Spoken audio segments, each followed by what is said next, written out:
আসসালামু আলাইকুম। প্রিয় দর্শক, আজ সকাল থেকেই সোশ্যাল মিডিয়ার বিভিন্ন রকম খবর অথবা পোস্ট অথবা কমেন্ট এগুলো আমাকে বেশ আলোড়িত করছে। মানে আমার নজর কেড়েছে এবং কিছু জিনিস দেখে আমি বিরক্ত হয়েছি। কিছু দেখে মানে কৌতুক অনুভব করেছি এবং কিছু দেখে একটু বিব্রতও হয়েছি। এবং এই পুরো জিনিসগুলো যেগুলো দেখে আমি সবচেয়ে বেশি আমি যে আলোচনাগুলো করছি আরকি, যে বিষয়টা নিয়ে সেটা হলো আমাদের প্রধান উপদেষ্টা উনি যে জাতিসংঘের ৮০তম অধিবেশনে অংশ নিতে যুক্তরাষ্ট্রের নিউ ইয়র্কে গিয়েছেন। সেখানে ওনার সঙ্গে যে বিশাল একটা লড বহর নিয়ে উনি গিয়েছেন, এই ঘটনাটাকে কেন্দ্র করে সরকার দায়িত্ব নেওয়ার পর গত বছর এই সেপ্টেম্বর মাসেই সরকার প্রধান জাতিসংঘে গেলেন। ওখানে উনি সাধারণ পরিষদে ভাষণ দেবেন বলে গেলেন এবং তখন ওনার যাওয়ার আগে ঘোষণা করা হলো যে উনি মাত্র ওনার সঙ্গে সফর সঙ্গী করবেন মাত্র ৭ জনকে। সবাই খুব খুশি হয়ে গেল। মাত্র ৭ জন লোক নিয়ে যাবেন। আহ! আমরা তো এটাই চেয়েছিলাম। আমরা তো ভাবতে চাই যে অপচয়টা হবে না। এটা গরিব দেশ। আমরা তো একটা গরিব দেশ, ধনী দেশ না ভাই। সে ধনী দেশ বলার কোনো সুযোগ নেই। এদেশের মানুষ খুবই গরিব। এই গরিব মানুষের টাকা দিয়ে এই বিলাস বেসন, এই অপচয়, এটা ঠিক হবে না। তো উনি ৭ জন নেওয়ার সিদ্ধান্ত নিয়েছেন। আমরা খুব খুশি হয়েছিলাম। যাও, এবার অন্ততপক্ষে অপচয়টা হবে না। কিন্তু ২ দিন পরেই দেখলাম ৭ জন না, ৫৭ জনকে নিয়ে উনি গিয়েছিলেন। আমরা দুঃখিত হয়েছিলাম। কিন্তু প্রথম হয়তো ভেবেছিলাম উনি হয়তো বুঝতে পারেননি। হয়তো ওনার সঙ্গী সাথীরা অথবা আমলারা হয়তো ওনাকে একটু ধরিয়ে দিয়েছে বিরাট একটা সংখ্যা। উনি হয়তো কিছু বোঝার আগেই হয়ে গেছে, সংখ্যাগুলি যোগ হয়ে গেছে। এরকম ভেবে মোটামুটি বিরক্ত হয়েছিলাম আমরা, একটু মন খারাপ করেছিলাম। ভেবেছিলাম হয়তো উনি এখান থেকে শিক্ষা নেবেন। তখনও কিন্তু মিডিয়া এটা নিয়ে আলোচনা হয়েছিল, ব্যাপক আলোচনা হয়েছিল যে কেন ওনাকে ৫৭ জনের বিশাল বহর নিয়ে যেতে হবে। পৃথিবীর অন্যান্য দেশগুলি কি এরকম করে? করে। আফ্রিকার নাইজেরিয়া এরকম কয়েকটা দেশ আছে যেগুলো নাকি দুর্নীতিতে আকণ্ঠ নিমজ্জিত। তারা করে। তারা এখানে বিদেশ ভ্রমণের সুযোগে এই সুযোগে যায়। যাই হোক, আমরা ভেবেছিলাম বোধহয় ওনাকে শিক্ষা হবে, উনি হয়তো এরকম আর করবেন না। কিন্তু আমরা দেখলাম যে না, তা নয়। উনি এটা করতেই থাকলেন। একবারও এরপর আর বাদ দেন নাই। একবারও। এরপর যতবার উনি বিদেশ গেছেন, কখনোই মনে হয় নাই যে এই বেশি লোক নিয়ে বিদেশ যাওয়াটা যে মানুষের কাছে দৃষ্টিকটু ঠেকতে পারে, এই জিনিসটা উনি ভেবেছেন বলে ওনার আচরণে একবারও মনে হয় নাই। তো ডক্টর মোহাম্মদ ইউনূস যতবার গিয়েছেন, এই ১২-১৩ বার গিয়েছেন, এই টাকাগুলো কার? উনার টাকা, উনার পার্সোনাল টাকা অথবা ওনার গ্রামীণের টাকা? তা তো নয়। সরকারের টাকা। সরকার মানে কি? জনগণের টাকা। এটার কোনো হিসাব নাই, কোনো জবাবদিহিতা নাই। উনি কি জবাবদিহিতার ঊর্ধ্বে উঠে গেছেন? যাননি তো। এর সর্বশেষ প্রকৃষ্ট উদাহরণ দেখলাম এবার। এবার উনি জাতিসংঘে গিয়েছেন। উনার সঙ্গে সাথে সব মিলিয়ে কয়জন? ১০৪ জন। হ্যাঁ, ১০৪ জন। মানে অবিশ্বাস্য, আপনার কাছে হয়তো সংখ্যাটা লাগতে পারে। ১০৪ জন লোককে নিয়ে উনি যুক্তরাষ্ট্রের নিউ ইয়র্কে গিয়েছেন। কেন?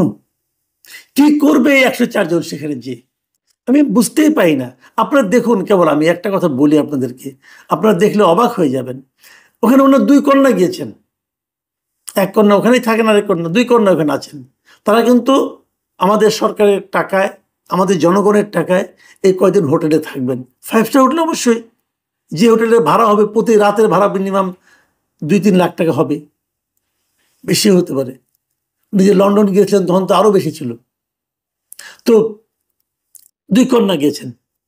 উপদেষ্টা এবং সমমর্যাদার গিয়েছেন ১০ জন। উপদেষ্টা কে? ডক্টর আসিফ নজরুল। উনার ওখানে কি কাজ? উনি ওখানে যে কি করবেন আমি বুঝতে পারলাম না। উনি গিয়েছেন। তৌহিদ হোসেন গিয়েছেন, পররাষ্ট্র বিষয়ক উপদেষ্টা। হ্যাঁ, ওনার যাওয়া প্রয়োজন ছিল। এটা আমি মানছি, ওনার যাওয়া প্রয়োজন ছিল। আর গিয়েছেন কে? আদিলুর রহমান খান। এরই বা কি কাজ? গণপূর্ত বিষয়ক উপদেষ্টা, উনি গিয়েছেন। আর গিয়েছেন ফজলুল কবির খান। কি কাজ ওনাদের? আমি দেখলাম তো একটা ভিডিও দেখলাম, সেখানে ডক্টর ইউনূস বক্তৃতা দিচ্ছেন, তার পেছনে বসে বসে ফজল কবির খান 7 না 8 মিনিটের বক্তব্য, পুরো সময়টা উনি বসে বসে মোবাইল টিপছেন, ওদের কারোর সঙ্গে চ্যাটমেট করছেন আর কি। দেখলাম, দেখতে তো দৃষ্টিকটু, একদম তার পেছনে বসে আছে বিশাল বপু নিয়ে। আর গিয়েছেন কে, লুৎফে সিদ্দিকী, খলিলুর রহমান, ওই যে আমাদের নিরাপত্তা উপদেষ্টা খলিলুর রহমান, সিরাজউদ্দিন মিয়া, উনি যেতে পারেন, উনি সেক্রেটারি, ওনার প্রয়োজন ছিল, ওখানে গিয়েছেন। আর গিয়েছেন লামিয়া মোর্শেদ, অবধারিতভাবে, উনি তো যাবেনি, উনি সবসময় যান। ডক্টর ইউনূস যেখানে যান, লামিয়া মোর্শেদ অবধারিতভাবে থাকবেন। দেখুন, এখানে একটা বিশেষ ডেলিগেশন গিয়েছে, এটা নিয়ে অনেক আলোচনা হয়েছে গত কয়েকদিন ধরে। রাজনৈতিক নেতা 6 জন পলিটিক্যাল লিডার গিয়েছেন সেখানে, মির্জা ফখরুল ইসলাম আলমগীর, হুমায়ুন কবির বিএনপির, আর ইয়ের থেকে জামাতে ইসলাম থেকে ডক্টর আবদুল্লাহ তাহের এবং নাকিবুর রহমান, এবং এনসিপি থেকে আখতার হোসেন ও তাসনিম জারা। এদের নিয়ে কি হয়েছে না হয়েছে, স্ক্যান্ডাল কি হয়েছে, ওগুলি বাদ দিলাম, ওগুলি নিয়ে আলোচনা করতে চাই না।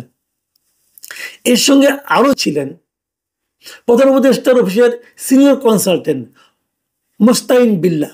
কাজটা কি ভাই? আচ্ছা ঠিক আছে, গেলেন, তাও নয় মানলাম, ওনার অফিসের লোক গেলেন। এই যে নর্থ সাউথ ইউনিভার্সিটির রিসার্চ ফেলো সাইফুর রহমানের ওখানে কাজ কি? উনিও গিয়েছেন এখানে ডেলিগেশনে। আমি আরেকটা নাম দেখে রীতিমতো হতবাক হয়ে গেছি, আমি বিস্মিত হয়েছি। এই ভদ্রলোকের সম্বন্ধে আমার একটা খুব উচ্চ ধারণা ছিল।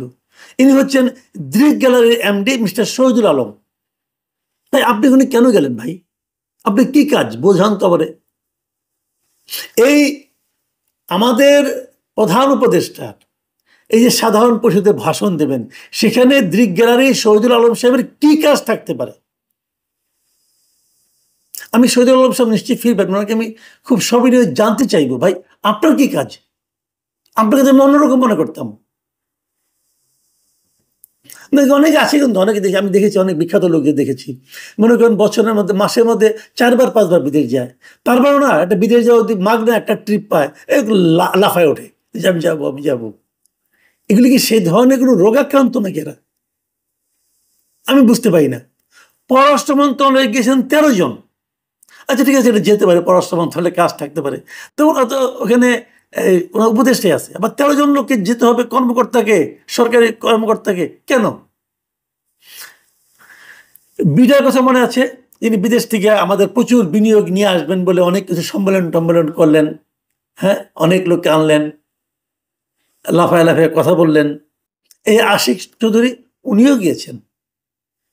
প্রধান উপদেষ্টার সামরিক কর্মকর্তা গেছেন 7 জন, আবার অ্যাডভান্স সিকিউরিটি টিমের গেছেন 12 জন, এরা সবাই অধিকাংশ সামরিক কর্মকর্তা।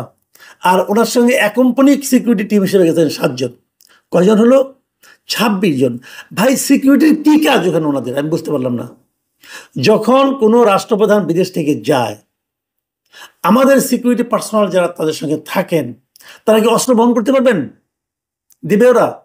ওখানে যাওয়ার পর পুরো দায়িত্বটা চলে যায় ওই সিটির যারা পুলিশ আছে তাদের উপর, ওই সিটির যারা নিরাপত্তার দায়িত্বে আছে তাদের উপর।